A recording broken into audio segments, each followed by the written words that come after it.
Hello and welcome to the Wisden World Cup Daily Podcast. Mark, over to you. Jeez. Conventional wisdom seems to be a very sort of last century thing, doesn't it?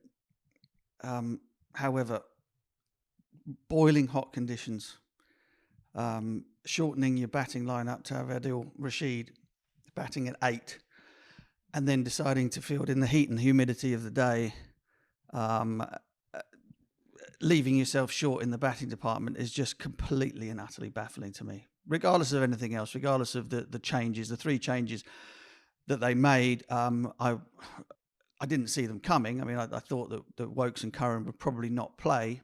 I didn't see the change to bring in Willie as well and leave out Livingston. I mean, that blew my mind right from the off.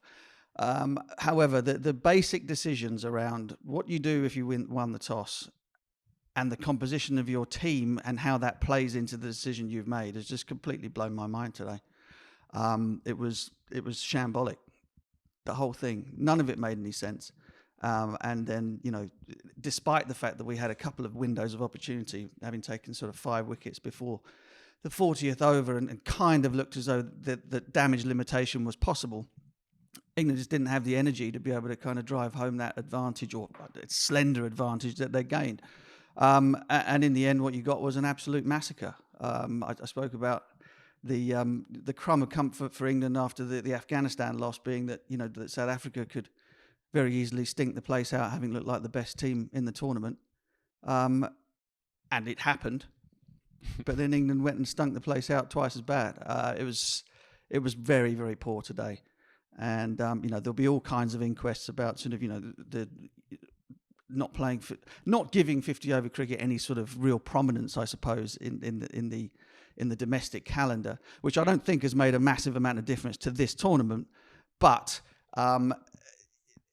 it would have been a bad look, I think, or at least the cricketing gods look down upon sort of things like that and don't tend to do you any favours. It would have been perhaps horrendous to think that a team or a country that sort of doesn't give any sort of real seriousness to 50 over cricket would end up being back-to-back 50 over champions. I don't think the gods of cricket work that way. So pretty disappointing day, I'm afraid. Well, yes, England have their record World Cup defeat.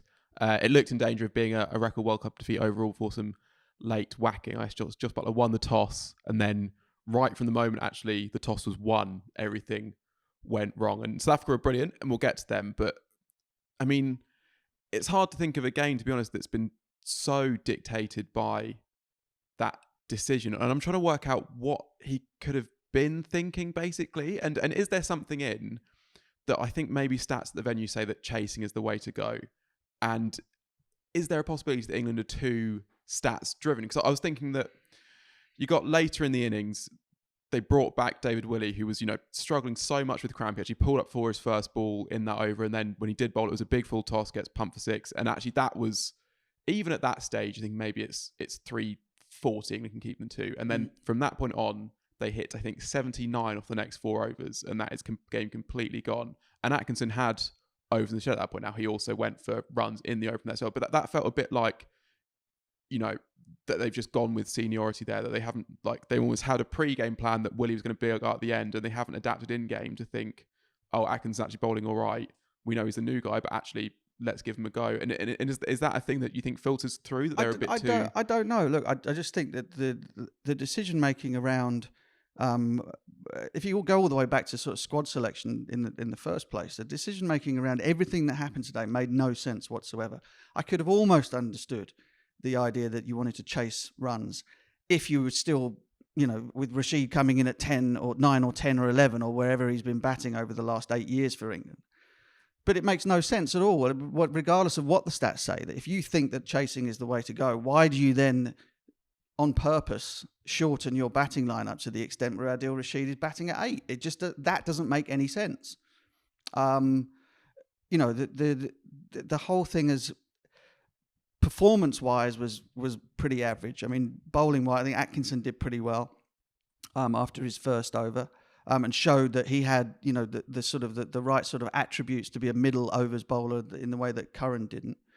But once they got 400 on the board, once the team sort of walked off the field as though they'd been in a battle, it wasn't like they'd just done 50 overs in the field. It was like they'd done 250 overs in the field. They all looked absolutely wrecked. There was no way on earth they were chasing. They wouldn't have chased 300 in the state that they were in. I'm telling you, they were absolutely cooked. Klaasen didn't make his way back out onto the field again after his 100. Brilliant innings. He was absolutely smashed to pieces. I remember there was that incredibly hot day, the Durham game, England-South Africa during last summer. Vassie van der Dussen made a brilliant 100 and got up to 41, 42. It was broiling that day. Potts had heat stroke, didn't he? Van der Dussen said, I asked him at the end of the game, I said, so, how are the conditions? He said, we're from South Africa. We get conditions like that. So it wasn't too bad. Meanwhile, they're carrying people out of the ground throughout the course of the day through heat stroke. But that today, it took them down as well. The South Africans struggled with it as much as we did. The conditions were extreme, and we made the decision off our own bat to go out there and field in the harshest of it, and picked a team that was not equipped then to go and chase down whatever they set. It was just madness. The stats don't say really that chasing at the venue is better either. There's been, in 23 previous ODIs, a side fielding first has won 12 times and the side batting first has won 11 times. So the more you try and understand the decision, the less sense it makes, especially when you then consider that South Africa, when they've batted first in this tournament so far, first scored over 400 and then scored 311 against Australia. The only time they've batted second was when they lost to the Netherlands. It just makes complete and utter no sense whatsoever. And on the other decisions they made in the field, the death bowling and all the rest, they're not an inexperienced side. There are so many leaders on that field. You've got Joe Root, you've got Ben Stokes back, Dawid Malan is a vastly experienced cricketer, Johnny Bairstow. All these players, the bowlers, even David Willey making his tournament debut today, he's still a vastly experienced ODI bowler. They have so many leaders, and yet none of them once thought, let's stop, let's actually think about what we're doing here. This isn't working.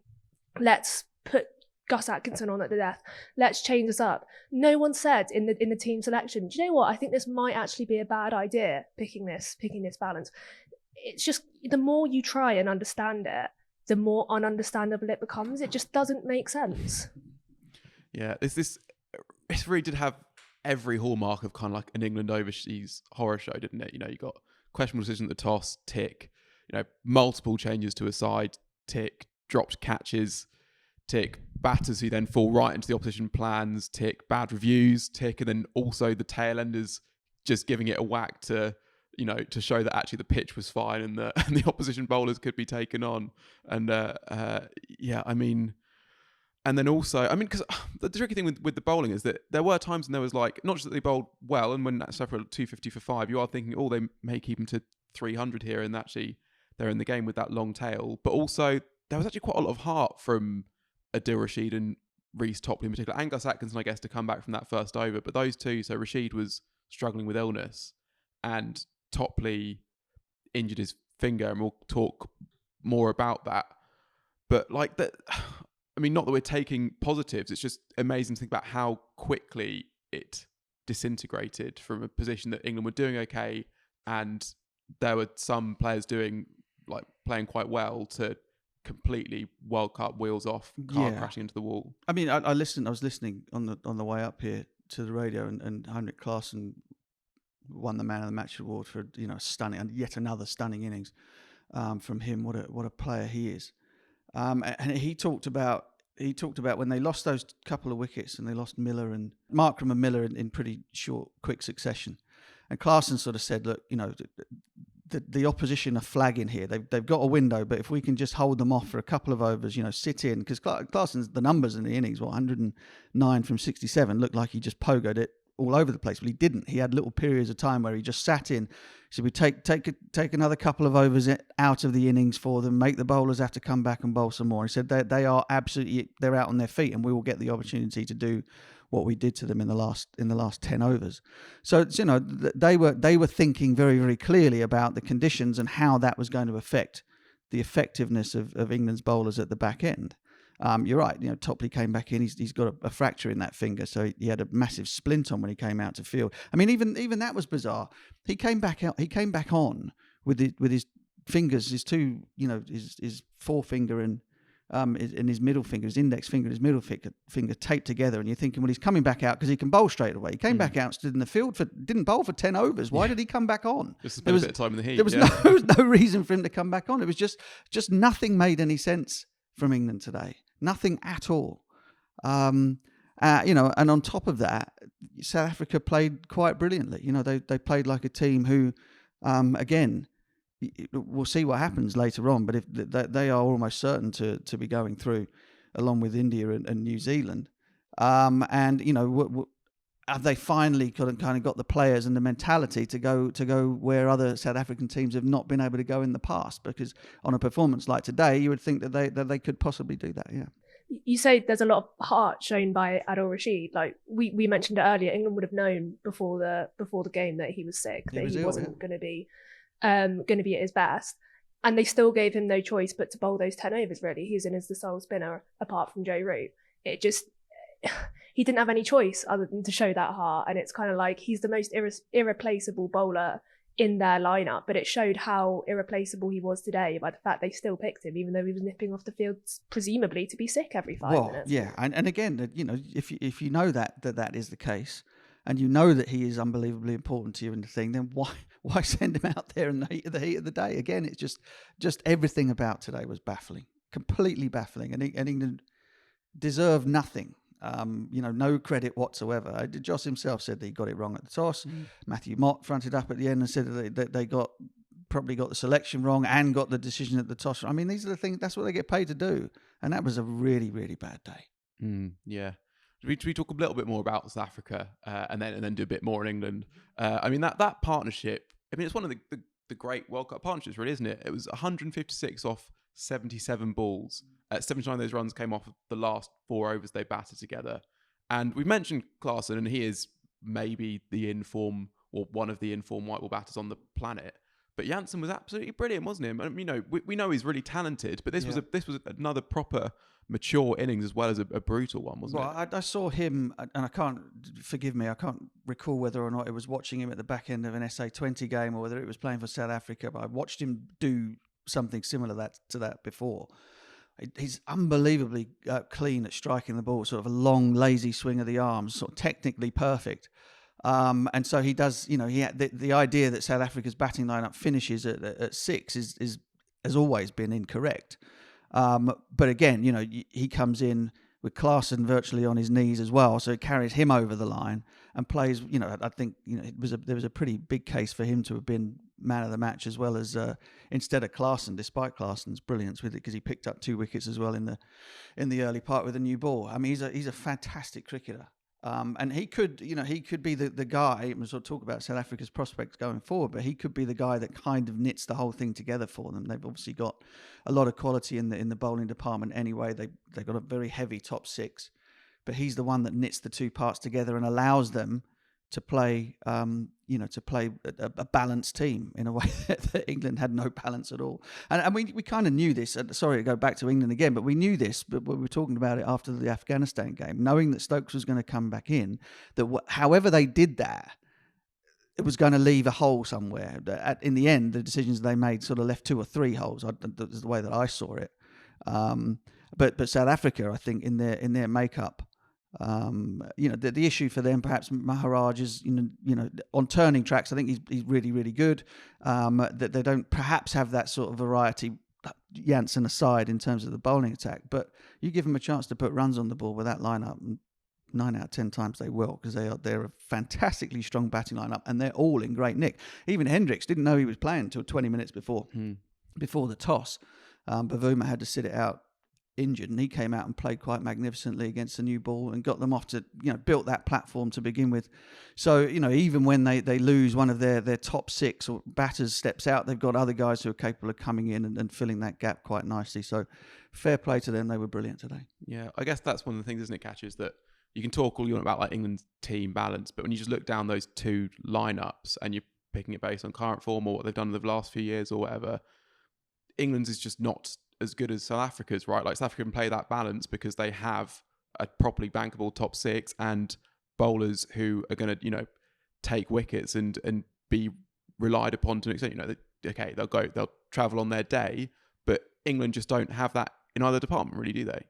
Yeah, I kind of think what it shows is that you can have all the best players on paper or all the really good players on paper, but if you can't knit it together into a proper lineup, then it's not going to work. You have to have that team over those individuals. I think what's really kind of screwed England in a way is obviously Stokes not being able to bowl. They can't have that balance that they really want. They can't have that perfect balance. And terribly. Wokes being not very good, which is something that they didn't plan for, because Wokes has been their Mr. Reliable for so many years. They didn't plan for him to go for runs in the tournament. But South Africa have gone with 6 specialists, a bowling all-rounder and 4 bowlers. Such a traditional kind of like no frills approach to it. And it's been working for them if you forget the Netherlands loss, which, can happen to anyone, I guess. And yeah, they're all informed. So you need to have the informed players. You need to be able to mould them into a side. You need to have established roles. And as much as South Africa's bowling attack suffered with no Heinrich Klaasen and no Sasanda Magala, they've still gone in with clear roles. There's been no chopping and changing. They've gone in with Lungi Ngidi and Jansen with the new ball, and then they've gone back with Rabada and with Coetzee as the change bowlers. If you look at England, they've done different things every game. They had Curran opening in the first game, and then he wasn't opening, and then he was kind of opening but kind of not opening. So it just hasn't felt like there's been a defined, clear approach from England with either their balance in the side or the roles they've got the players doing in the side. And while some of it comes back to Stokes, it does also come back to a lack of preparation of being able to find what that balance is. With the first choice players available again. But the players just aren't as good as they were in 2019 either. It's been 4 years. Johnny Bairstow hasn't played ODI cricket for a year with his leg injury, and it was a bit much to expect him to come back and be like England's best ODI opener again straight away. Stokes has had a hip niggle for the whole tournament until today, but we expected him to come in and be the saviour again today. It just wasn't right. It just hasn't been the right scenario, the right players, the right balance. Just nothing about it has been right, to be honest.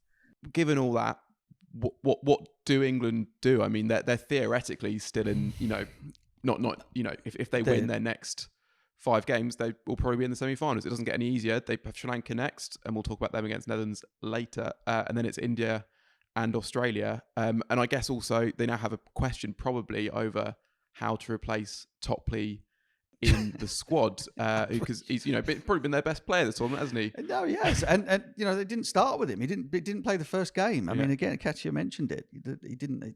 For me, anytime that Reece Topley is fit, he takes a new ball for England in 50 over cricket. But he didn't even make it into the first 11, and now he's got this fractured finger. We heard again at the back end there. So Jofra Archer was named as one of the bowling replacements. Jofra's there in India, but he's not fit enough to play. So England will have to be calling up from outside of the named sort of 16 in order to replace Reece Topley. Should the worst happen and he be ruled out for the rest of the tournament. So again, I go back to, I remember looking at the squad in the first place and thinking, okay, they've picked six quick bowlers, which I think is overkill in India. I don't care about the travelling or the rest. Everyone's got to do the same thing. But not only have they got 6 of them, they got 3 of them who will do the same thing in Curran, Willie and Topley, all left arm bowlers, all of whom would prefer to bowl with the brand new ball, and none of whom were particularly effective for you in the middle phases of play. So if England do have to replace Reece Topley, my guess would be that they call up Bryden Carse, and then at least they would have somebody who is a bona fide middle overs bowler. It's the role that they've been kind of grooming him for, but he didn't make it into the squad in the first place. So it's a more muddled thinking. Jofra, I mean, what Jofra is not ready to come in and take his place in the side. What's he doing there? Why was he named as a replacement? Yeah, the whole thing is completely and utterly mad. I guess what England would say with Archer is that he is there for rehabilitation, and this is the best way for him to rehabilitate. I suppose. I mean, I'm not an expert on fast bowler rehabilitation. No, but then whoever you then call in to replace him has not been there, is not accustomed, is not acclimatized to conditions, hasn't been, working with the team, hasn't been playing with the team. So you're expecting somebody to fly in from somewhere else and perhaps make his bow in the very next match, with England needing to win 5 out of 5. I mean, that's not forward planning as far as I can see. Yeah. It's Is it? I mean, it's all of a sudden starting to feel even longer. I guess, look, you mentioned, the likes of Buttler and Mott are in these positions to make decisions. And as much as, we've had loads and loads of questions, and sorry for not getting through more of them, lots of them are, why did England chase? Why did England make those 3 changes? But we have had some about Mott, Jack asking, like, when Mott was appointed, one of his key selling points was him regenerating the Australia side by knowing when to move on from younger players, when to bring in young talent to keep things fresh. Why has he been able to do this with England despite a very large selection of players playing ODI series? And then a more succinct question from Richard Brereton, who says, is Buttler the right choice to be captain? I guess this is, maybe England win 5 from 5, get to the semis, everything's rosy. They lose one more game. These are the kind of questions people are going to be asking, isn't it? Yeah, and I think the time perhaps to answer that is once the whole thing is done. Mm-hmm. Although it has been my suspicion, and was even up until England won the World T20, that perhaps there wasn't as much sort of clarity of thought and vision, and certainly not the same sort of tactical acumen moving from Morgan to Jos.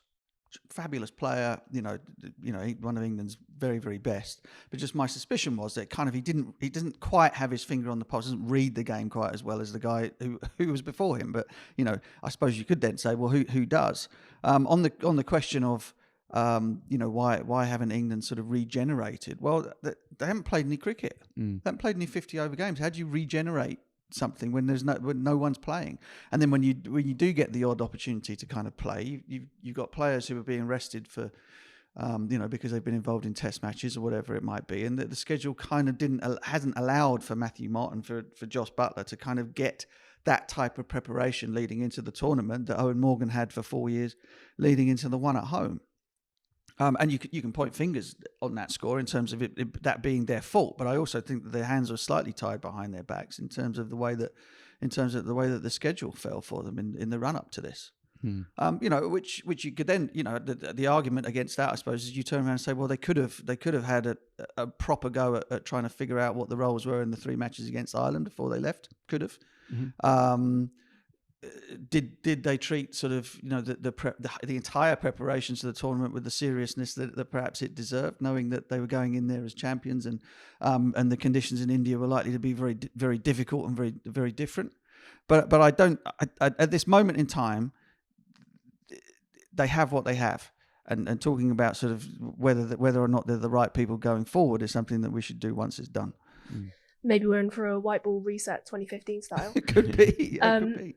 I think. Well, we're going to get it in the Caribbean, aren't we? We pretty much know that the B team, all of those young chargers from Phil Salt and et cetera, will all be going to the Caribbean as England start the cycle for the next one.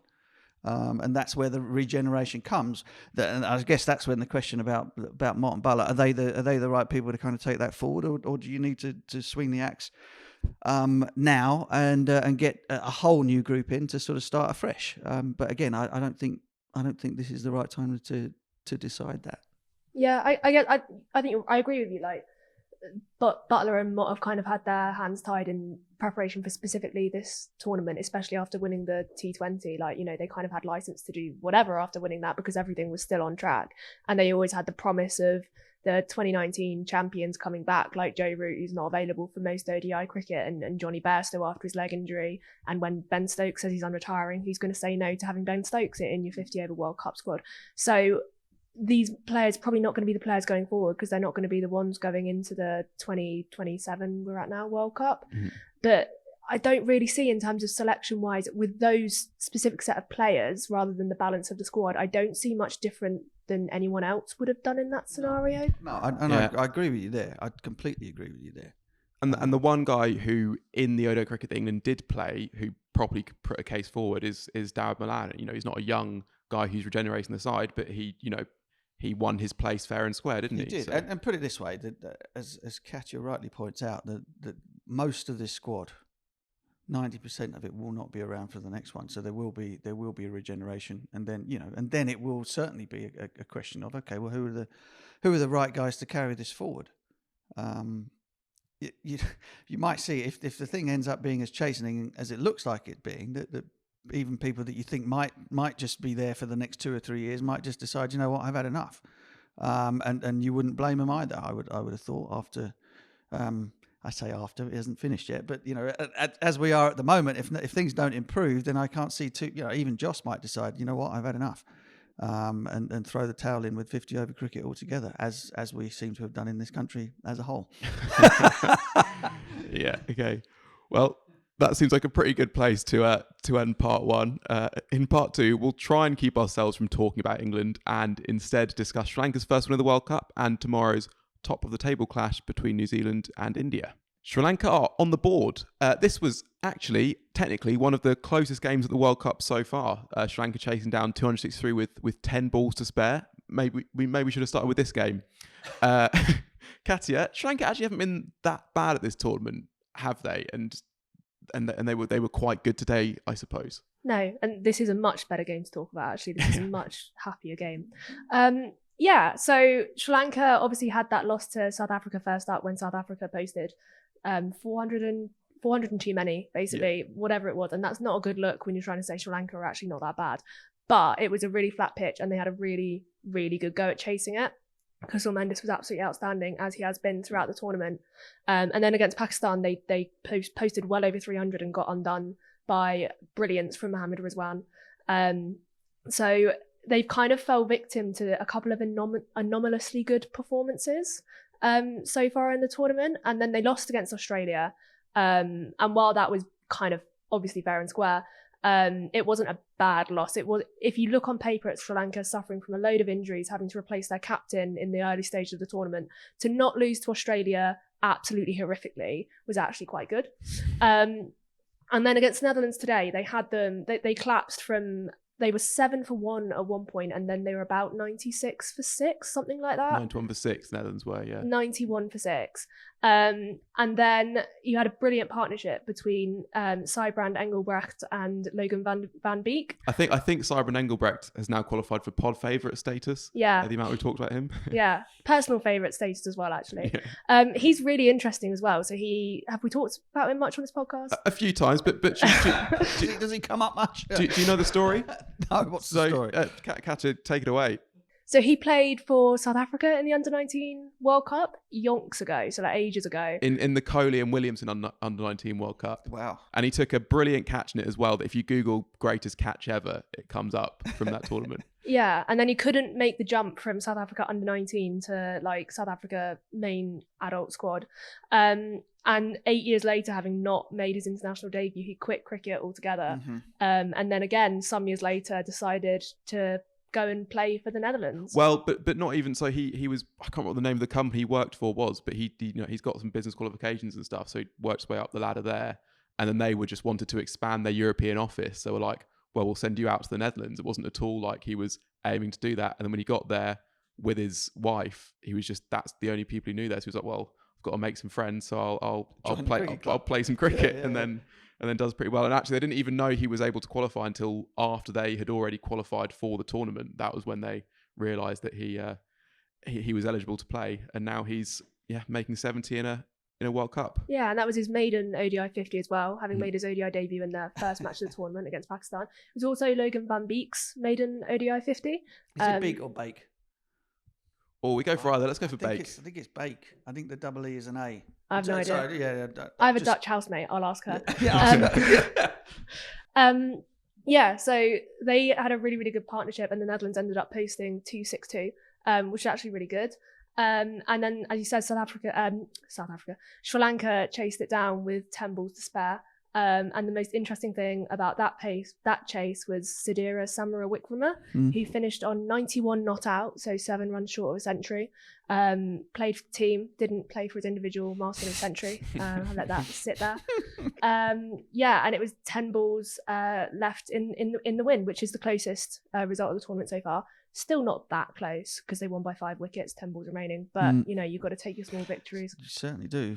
or because we've had lots of big victories. Yeah, exactly. And it does take Sri Lanka above England now as well on net run rate. England are off the bottom on net run rate by 0.002. That's how much they are above Afghanistan at the moment. And I guess, Sri Lanka, they have had 3 defeats. So like England, I guess, very little margin for error, if any at all. But those 3 defeats came against 3 good teams, as Cassie said. I mean, they'll have to play out their skins if they are to make a push to semi-finals. But their next game is against England. I guess that, again, just becomes another absolutely massive game for both teams. Whoever loses it, almost certainly out of contention. And whoever wins it will have a glimmer of hope, I suppose. They're not a team to be messed about with, I think, Sri Lanka. Kusal Mendes is a serious player. They've got very handy spin options, and they kind of, as a collective, they perform above the sum of their parts. So they're exactly the sort of team that you probably don't want to stick in on a boiling hot day, and give the opportunity to put a challenging total on the board. 280, 300 on the board with the state of our minds at the moment would be a real challenge. Yeah, and especially quite a good batting side in particular against a fraying, perhaps England bowling attack could be. I mean, it's got another banana skin writ all over it, I guess. India take on New Zealand tomorrow, a top of the table clash. It's a big game between 2 big teams, even if both are pretty set to make the semis. But I guess India have a decision to make over how to replace Hardik Pandya, who is injured for that, maybe back for their next game, which is against England. More good news for England that Hardik Pandya might be back for that. Butch, how do India replace him just for this one-off game? Yeah, well, I mean, the options, I suppose, are to weaken the batting lineup a little and perhaps play Ashwin, have Jadeja go up to 6 if they think it's going to rag. But more likely, they'll bring in Surya Kumar Yadav to replace Hardik in the batting lineup, and then that might put Shardul Thakur's participation at risk. They might decide to go with the specialist quick in Shami instead of him. But I'm guessing that conditions-wise that they'll probably make that call then. I would say that they would be loath to shorten the batting, given that they've had a couple of chases which in the end they got through comfortably, but could have gone either way. Particularly the game against Australia, where they almost made a mess of it and would have done had it not been for the drop catch. So I think that's the way they'll go. I think the interesting thing for me is going to be how New Zealand go, because they've kind of they've it's not been easy. Obviously they played England first up, played the world champions first up, but they've kind of had a bit of a stroll fest since then. So it'll be a first perhaps real challenge for their sort of championship credentials in this one against India. And India have just looked impregnable, haven't they? So it's a tough ask for anybody playing against them at home. Yeah, I guess New Zealand have had England and 3 other easy games, or maybe just 4 easy games. Just 4 easy games, yeah. I mean, there you go. Yeah, Katia, how good are New Zealand? I mean, Tim Southey's back for them. That's good. I guess I don't know if he'll actually play, but they are a team that it's hard to work out how good they are. And yet, as England have shown, as South Africa have shown, there is a skill just in negotiating World Cup group stages, which New Zealand did well last time. They beat the teams below them, and that was basically enough. And they've done that again. But do you see them as having that quality to push the very, very best, which I guess India are? Yeah, I mean, I think it's safe to say the team that hasn't lost a match in the tournament so far are pretty good. I guess they don't have the star quality that India have. They, especially without Kane Williamson, they don't have that player who you look at and go, that's the one that's going to take the game away from us. Having said, full transparency of an England fan who fell victim to Rachin Ravindra. But they always do this. Like, it's so hard to say with New Zealand, oh, they're underdogs, they fly under the radar, because that's all that you say with New Zealand, and they are consistently really, really good. Mitchell Santner is the top of the bowling. Is he still the top of the bowling rankings? I think he must be. Matt Henry's up there as well. I mean, he's fantastic. I love watching him bowl. Yeah. I think he's such a good bowler. I think that the whole squad looks damn good. I mean, just guys like Glenn Phillips and stuff who are more than capable of doing exactly what he's playing, some, ridiculous eye-catching innings, but they're also incredibly competent.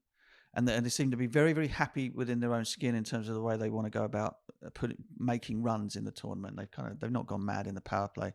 They've made sure they've not lost wickets, and they've kind of, gradually accelerated throughout the course of the innings. And their team sets up well to do that. and the bowling lineup is as good as anybody's in the competition, really. But barring India, if spin is the order of the day. So I think they're a fantastic team. And I guess the only difference for them this time is that I don't think they're not going under the radar at all. I think they are very much, and have been since the start, one of the 4 teams tipped for the semi-finals, and that they are among the 4 best teams in it. If you now replace England with Australia, in the tournament, who looked frighteningly good the other day, didn't they? Australia. If only Osama Mir hadn't dropped David Warner, it might be a different story. But Australia now seem to have hit their stride, and I think you're looking at a top 4 realistically, which will look like New Zealand, India, Australia, South Africa now. I think New Zealand look incredibly well balanced as a side. Like, if we're going on the theme of balance, which this podcast has been, and which the World Cup arguably has been, New Zealand possibly look, especially with the injury to Hardik Pandya, they look incredibly well balanced. They've got the way they use Glenn Phillips with the ball is really, really clever. With Rachin Ravindra at the top of the order as well, that's another option with the ball. And they also look like a side that just isn't going to panic. So against Afghanistan the other day, they were actually in quite a vulnerable position, and they could have easily, and if Afghanistan had held their catches, they might have done. But there was no sense that they were going to panic. They were going to find their way to get up to a defendable score, and they were then going to defend it. So if we're looking at England collapsing today, if we're looking at South Africa having a panic against the Netherlands, New Zealand just looks so cool and calm, and like nothing's going to faze them no matter what happens. And that's such a great attribute to have in a World Cup that's full of upsets and full of potential banana skins. And they haven't slipped up yet. And they have if anyone is going to beat India, it's going to be New Zealand. And if any match is going to turn out a close result in this World Cup, it's going to be the one tomorrow. So if it doesn't, then we know what to expect. Holding the you rest to of the that tournament. You can do that. Well, that is all for today. There'll be plenty more discussion on England to come, and also on all the other teams. And please do join us tomorrow after that India-New Zealand game.